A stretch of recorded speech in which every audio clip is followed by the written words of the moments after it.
शिव का स्मरण करो। पूर्णिमा के दिन चावल का एक आखा दाना जानते हो, पूरा खंडित चावल नहीं, कितना चावल, एक दाना चावल का शंकर भगवान के शिवलिंग पर समर्पित करिए। एक बेलपत्र जिसका डंडी का मुख अपनी ओर हो, जहां से चावल चढ़ाया है, उस चावल के ऊपर अपनी कामना कर कर रख दीजिए और चंद्रमौली भगवान का स्मरण करिए। कौन से भगवान? शंकर भगवान का सर्वश्रेष्ठ सुंदर नाम है चंद्रमौली। चंद्रमौली भगवान का स्मरण करिए, अपनी कामना कर कर बेलपत्र समर्पित कर कर शिव जी पर एक लोटा पानी, एक जल पात्र समर्पित करो, कलश से जल चढ़ा दीजिए, नैनों में वो जल लगाकर अपनी कामना कर कर वापिस घर को आइए। अगली पूर्णिमा आएगी, जो कामना करी है मेरा चंद्रमौली भोलेनाथ उसे पूर्ण कर ही देगा। आप सभी को सुंदर पूर्णिमा की बहुत बहुत बधाई हो। बाबा विश्वनाथ की कृपा आप पर सदा बनी रहे। आ गया पूर्णिमा की रात्रि, बड़े से बड़ी बीमारियां, बड़े से बड़े रोग, बड़े से बड़े बड़े कष्ट इस पूर्णिमा की रात्रि को छूट जाते हैं। दमे की बीमारी, श्वास की बीमारी, अनिद्रा की बीमारी, रात्रि को जगना, ये सारी बीमारियां पूर्णिमा की रात्रि को अगर व्यक्ति अपने जीवन को सुखमय बनाए, अपने जीवन को आनंदमय बनाए तो सब छूट सकते। पूर्णिमा की रात्रि को पीपल के पत्ते 5 लेकर उसके ऊपर खीर डालकर रात्रि को खा लेने से महाराज दमे की बीमारी, श्वास की बीमारी रुक जाती है। वो बीमारी बढ़ती नहीं है, उससे कष्ट नहीं होता। जिन बच्चों के नेत्र कमजोर होते हैं, रोशनी कमजोर होती है, पूर्णिमा के दिन रात्रि को 12 बजे भगवान चंद्रदेव का दर्शन कराइए। 5 से 7 मिनट तक नयन मिलाए चंद्रदेव के साथ और बाद में एक पीपल के पत्ते पर खीर जो चंद्र के नीचे रखी हुई है उसी खीर को चटा दीजिए। फिर चंद्र का दर्शन कराओ, फिर खीर को चटा दीजिए। महाराज नयन की ज्योति बढ़ती है, नींद नहीं आती तो निंद्रा देवी प्रवेश करती है, निंद्रा अच्छी आती है, आनंदित होता है। महाराज जिस व्यक्ति के शरीर में गांठ पड़ जाती हो, शरीर काला पड़ जाता हो, चट्टे पड़ जाते हो या दांत खाज खुजली हो जाता हो, उसके लिए भी पूर्णिमा की रात्रि को 12 बजे महाराज भगवान चंद्रदेव के लिए 21 दिए जलाए जाते हैं। उस 21 दिए की कालोच एक थाली में इकट्ठी करी जाती है, कालोच को इकट्ठी कर कर शरीर में गाय के घी के साथ में जहां जहां जगह पर चट्टे हैं, गांठ है, वहां लगाया जाता है। उसको 5 या 7 दिन लगाइए। उसके बाद में रोज प्रतिदिन लगाने के आधे घंटे बाद स्नान कर लीजिए, आराम लगना प्रारंभ हो जाता है।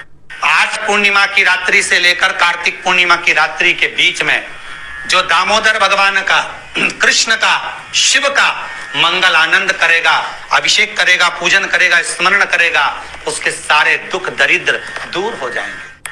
रात्रि को आप बड़े प्रेम से खीर बनाओ, चंद्रदेव की साक्षी में रखो, भोग लगाओ भगवान श्री हरि को। बन सके अगर लक्ष्मी की कमी है, लक्ष्मी नहीं आ रही है, व्यापार नहीं चल रहा है, तकलीफ बहुत ज्यादा है, घर में कष्ट है, कर्जा ज्यादा है, तो एक तांबे के कलश के ऊपर, तांबे के कलश में पानी भरना, कटोरी रखना, उस पे लक्ष्मी जी की मूर्ति रखना। लक्ष्मी जी की मूर्ति नहीं हो तो चांदी का सिक्का रखना। उसके सम्मुख में आप 31 दीपक घी के लंबी बाती के जला देना। महाराज एक एक कमल गट्टा उस 31 दिए के अंदर डाल देना और लक्ष्मी जी का पूजन करना, लक्ष्मी जी का स्मरण करना, खीर का भोग लगाना, पान के पत्ते पर खीर रखना, 5 पत्ते पर खीर का भोग लगाना और माता लक्ष्मी से विनती करना। सुबेरे 4 बजे तक वो रखे रहने देना, सुबह 4 बजे वो उठाना, लक्ष्मी को वापिस तिजोरी में या सिक्का हो तो उसको अलमारी में रख देना। जो खीर बनी है वो प्रसाद के रूप में सुबह 8 बजे, 10 बजे, 9 बजे जब खाना हो प्रेम से पाना। माता जो दिए लगाए हैं वो ठंडे हो गए होंगे, उनको रखे रहने देना, बाद में काम आते रहेंगे, या दिए विसर्जन करना हो तो आपकी मर्जी है। पर वो मिट्टी के दिए लगेंगे, आटे के दिए नहीं लगेंगे, मिट्टी के दीप लगाना है आपको। 31 घी के दिए लगाना है। लक्ष्मी जी का पूजन करो, कंकु, चावल, हल्दी, मोली से सब तरह से पूर्णिमा की रात्रि को सुख मिलेगा, आनंद मिलेगा, लक्ष्मी की वृद्धि होगी, कार्य सिद्धि होगी। दूसरा क्रम, पूर्णिमा के दिन आप शाम को प्रदोष काल के समय 4:30 बजे से 6 बजे के बीच में 1 लोटा पानी, उसमें 5 बेलपत्र रखकर, 1 कमलगट्टा डालकर भगवान चंद्रेश्वर महादेव के नाम से भगवान शंकर को चढ़ा दीजिए। आपकी जो कामना हो वो कामना कर चढ़ाएं, विनती करें चंद्रेश्वर महादेव को और निवेदन करें कि हमारा ये कार्य सफल हो। केवल पूर्णिमा के दिन चढ़ाइए, कार्तिक पूर्णिमा तक क्या फल मिलता है हमको जरूर बताइए। भी पूर्णिमा की रात्रि को और कार्तिक पूर्णिमा की रात्रि को गर्भवती नारी अपनी नाभि पर यदि चंद्र की दृष्टि पड़वा लेती है तो बच्चा विकलांग पैदा नहीं होता है। गर्भ से जो बालक होगा श्रेष्ठ होगा, विद्वान होगा, चतुर होगा, पढ़ने में होशियार होगा, क्योंकि ये चंद्र की किरणें जब समुद्र में उछाल ला सकती हैं तो आपके जीवन में भी तरक्की ला सकती है, उछाल ला सकती है। क्यों करा जाता है पूर्णिमा का व्रत? पूर्णिमा का व्रत करने का कारण क्या है बताइए? आप इतने सालों से कर रही हो, कई माताएं कर रही होंगी पूर्णिमा का व्रत। एक समय फलाहार करती हैं, एक समय भोजन करती हैं। भोजन में खीर का होना जरूरी होता है पूर्णिमा के व्रत में। दूध की सामग्री होना जरूरी होती है पूर्णिमा के व्रत में। 12 महीने की पूर्णिमा करो, मना नहीं है। और पूर्णिमा उठाने का भी समय होता है। चैत्र के महीने की जो पूर्णिमा होती है, चैत्री पूर्णिमा पहली पूर्णिमा मानी जाती है, इसलिए चैत्री पूर्णिमा को सिद्ध पूर्णिमा कहते, कार्य सिद्धात्री पूर्णिमा कहते, सिद्ध करने। मनोरथी पूर्णिमा कहते, मनोरथी पूर्णिमा। इसलिए पूर्णिमा का व्रत कहां से उठाया जाता है? चैत्र के महीने की पूर्णिमा से पूर्णिमा का व्रत उठाया जाता है कि मैं महीने की पूर्णिमा करूंगी तो वो चैत्र पूर्णिमा से उसको उठा लिया जाता है। पर उसका एक नियम रहता है, आप फलाहार करें अपनी जगह पर है, पर एक समय भोजन कर रहे हैं वो अपनी जगह पर। भोजन के साथ में मीठे के साथ थोड़ा दूध की सामग्री होना जरूरी होती है। और क्यों करते हैं पूर्णिमा का व्रत? किस लिए किया जाता है, क्यों करा जाता है? उसका व्याख्यान वर्णन शिव महापुराण के अंतर्गत स्कंद पुराण में लिखा गया। स्कंद पुराण में वर्णन किया है श्री वेदव्यास जी महाराज ने। कहा ये पूर्णिमा का व्रत इसलिए किया जाता है कि व्यक्ति का जब मन गलत भ्रम में जाने लगता है, मन जब गलत जगह पर जाने लगता है, तो ये मन को गलत जगह पर ले जाने वाला कौन होता है? तो कहा ये चंद्र होता है। व्यक्ति की राशि के अंतर्गत, व्यक्ति की पत्रिका के अंतर्गत, व्यक्ति की ग्रह दशा के अंतर्गत जब चंद्र बेकार चलता है तो व्यक्ति अच्छा करते करते भी बेकार करने लग जाता है। चंद्र डोल रहा है। कई माताएं कहती हैं गुरुजी हमारे बेटे को आशीर्वाद दीजिए, बहुत गलत संगत में जा रहा है। मतलब समझ जाना कि चंद्र गड़बड़ जा रहा है। बेटी अगर गलत मार्ग पर जा रही है, बेटी अगर गलत संगत में जा रही है, किसी अन्य व्यक्ति की ओर आकर्षित हो, चंद्र गड़बड़ हो रहा है, उसका चंद्र कहीं जा रहा है। कोई पुरुष, कोई लड़का, कोई गलत मार्ग पर जा रहा है, चंद्र गड़बड़ हो रहा है। घर में जो क्लेश उत्पन्न होता है, घर में जो विवाद उत्पन्न होता है, उस विवाद को रोकने के लिए केवल चंद्र की ही, इसलिए तो पूर्णिमा घर की नारियां हमारे यहाँ हिंदू धर्म में यहाँ तक स्कंद पुराण में कह दिया कि प्रत्येक पूर्ण। आप लोग कभी आप लोगों ने सत्यनारायण जी की कथा करवाई है? जितने लोग आस्था चैनल पर कथा सुन रहे हैं, जितने लोग फेसबुक यूट्यूब पर कथा सुन रहे हैं, यूट्यूब पर कथा का श्रवण कर रहे हैं, उनने कभी सत्यनारायण की कथा करवाई होगी। तो उसमें लिखा है हर कार्तिक, हर पूर्णिमा को, हर संक्रांति को ब्राह्मण सत्यनारायण भगवान की कथा या राजा या वैश्य कथा को कराता था, या बढ़िया कथा कराता। सुनी कि नहीं सुनी ये बात? सत्यनारायण भगवान की कथा में लिखा है, स्कंद पुराण के अंतर्गत जो सत्यनारायण भगवान की कथा का स्मरण किया उसमें लिखा है प्रत्येक संक्रांति पूर्णिमा को सत्यनारायण की कथा करवाने लगा और ये योनि को प्राप्त हुआ। इस योनि से छूटा, इस योनि में गया। लिखा है, सब कुछ लिखा है। अब उत्ते से समझ जाओ कि पूर्णिमा को सत्यनारायण की कथा करने का बोला।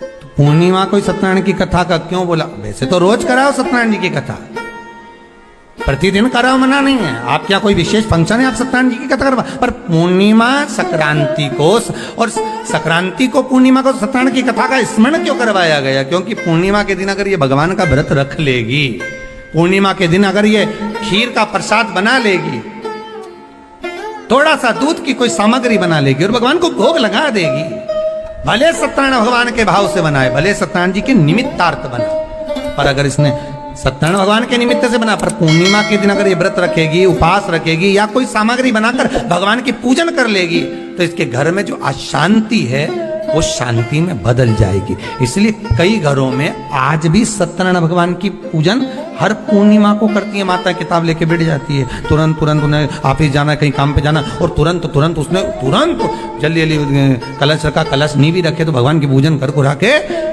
ब्राह्मण देवता को बुला लेगी, ब्राह्मण नहीं आएंगे तो खुद कर लेगी, पर करती जरूर है।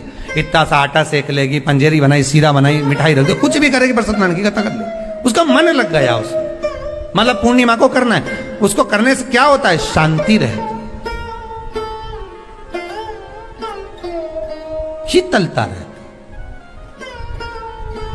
जिसके घर में हर महीने की पूर्णिमा को खीर बनती हो, ध्यान दीजिएगा, बहुत सुंदर संवाद चल रहा है, बहुत ध्यान देने वाली बात है।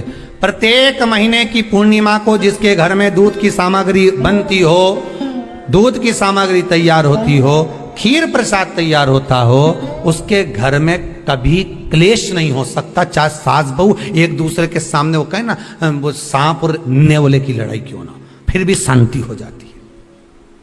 पर प्रत्येक महीने की पूर्णिमा होना चाहिए। ये नहीं कि तुमने एक महीने की पूर्णिमा पे बना लिया और दूसरे महीने की पूर्णिमा को गायब कर दिया। फिर किसी ने कह दिया आज चूरमा तो बन रहा है, दाल बाटी तो बन रही है चूरमे के साथ में, लड्डू बन रहे हैं, तो काय को खीर बना रही हो? तो तुमने अब वो खीर प्रसाद।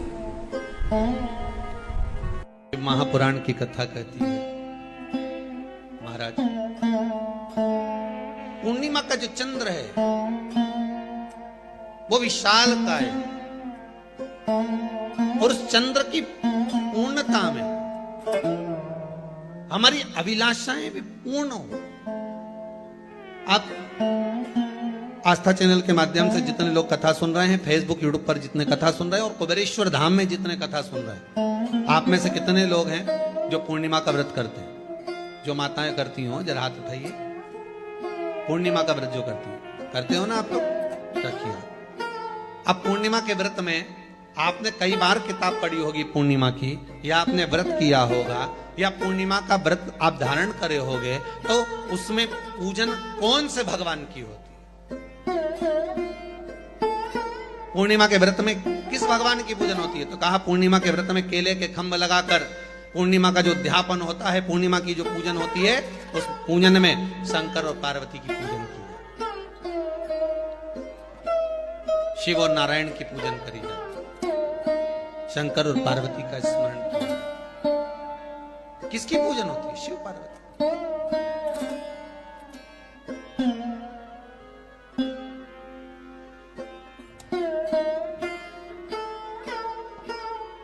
क्यों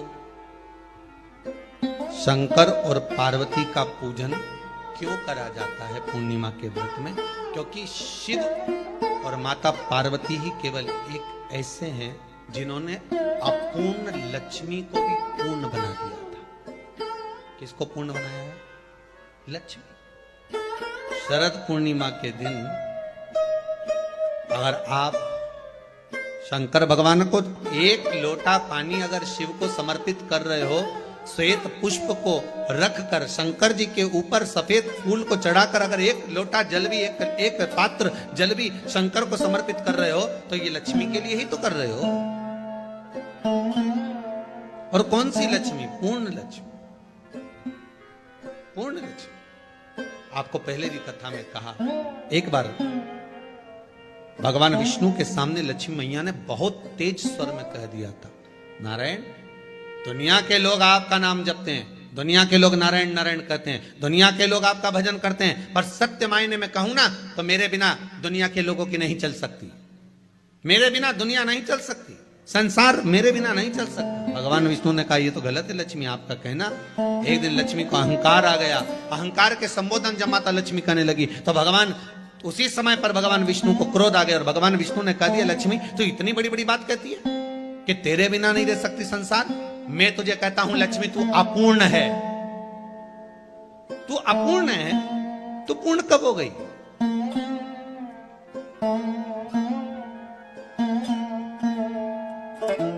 तेरी पूर्णता कहां हो गई? लक्ष्मी की आंख से आंसू बहने लगे। आज आपने मुझे अपूर्ण कहा, आपको मालूम है आप मुझे अपूर्ण कह रहे हो? आपको ये ज्ञात हो रहा है आप मुझे अपूर्ण कर रहे हो? भगवान कहते हैं हाँ लक्ष्मी मैंने तुझे अपूर्ण कहा। अपूर्णता का मतलब आप जानते हो ना? भगवान कहते हैं लक्ष्मी मैं सब जानता हूं। लक्ष्मी रोती हुई माता सरस्वती के पास पहुंच गई। सरस्वती ने पूछा क्या बात है लक्ष्मी, क्यों रो रही हो? लक्ष्मी जी ने कहा क्या बताऊं सखी, मेरे पति ने आज मुझे अपूर्ण कह दिया। तो क्यों रो रही है तू? अपूर्ण अगर कह दिया, पति ने ही तो कहा है ना, तो क्यों रोना? चल मेरे साथ। और सरस्वती मैया माता लक्ष्मी को लेकर सीधे पहुंच गई माता पार्वती के यहाँ। माता पार्वती के यहाँ जब पहुंची, माता पार्वती ने लक्ष्मी जी को देखा और सरस्वती को देखा तो पूछा कि बात क्या है, क्या हो गया ऐसा, क्या हुआ, क्या है ऐसा जो तुम दोनों आज मेरे पास में आई? क्या हुआ?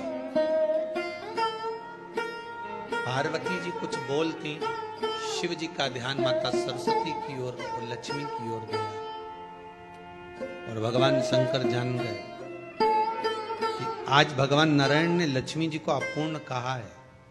अब देखें माता पार्वती क्या कर सकती है, इसको पूर्ण बनाने के लिए करेगी क्या? क्या हुआ? माता सरस्वती जी बोली लक्ष्मी को अपूर्ण कर दिया। अपूर्ण कर दिया? हाँ, तो क्या सोचना उसके लिए, इसको मैं अभी पूर्ण बना देती हूं। माता जगत जननी पार्वती ने गोदी में विराजमान गणेश जी को उठाया और उठाकर लक्ष्मी जी की गोद में दे दिया। ले लक्ष्मी आज से तो पूर्ण हो गई, लक्ष्मी आज से तो पूर्ण। गोदी में जब तक संतान नहीं है तो नारी को लोग अपूर्ण समझते हैं, पर माता पार्वती जी ने संपूर्ण ब्रह्मांड में एक सिद्धता प्रदान कर दी कि अपने गोदी के लाल को, अपने गोदी के पुत्र को माता ने लक्ष्मी की गोद में देकर लक्ष्मी को पूर्ण बनाया। वो दिन कौन सा था? यही शरद पूर्णिमा का दिन था। कौन सा दिन? आज पकड़ हुआ। यही शरद पूर्णिमा का दिन था। शरद पूर्णिमा का दिन लक्ष्मी को पूर्ण करने का दिन।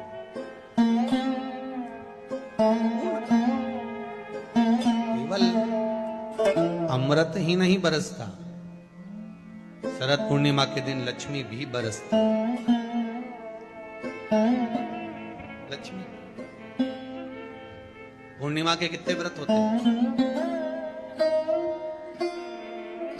बोलते जाओ, जरा जल्दी जल्दी बोलो। पूर्णिमा के नारियों को, स्त्रियों को अखंड सौभाग्य के लिए, जो नारी वैधव्य नहीं होना चाहती है उस नारी को पूर्णिमा के कितने व्रत करना चाहिए? जिस नारी के यहाँ संतान नहीं हो, भगवान कृष्ण ने माता यशोदा को द्वापर में भी बताया है कि पूर्णिमा के 32 व्रत होते हैं। कितने व्रत होते हैं? 32।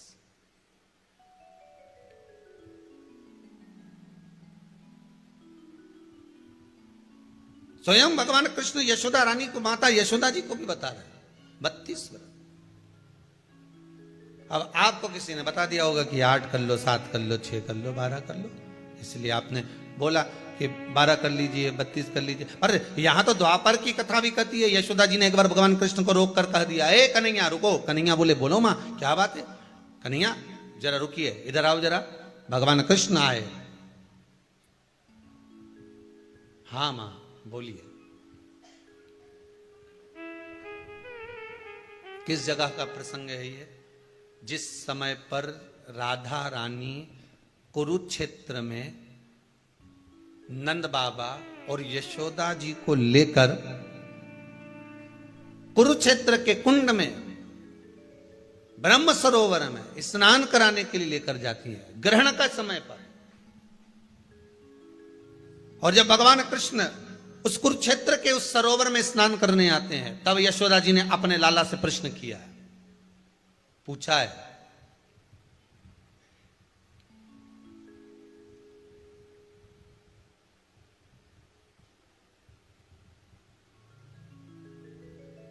कि नारी वेधव्य होकर ना मरे।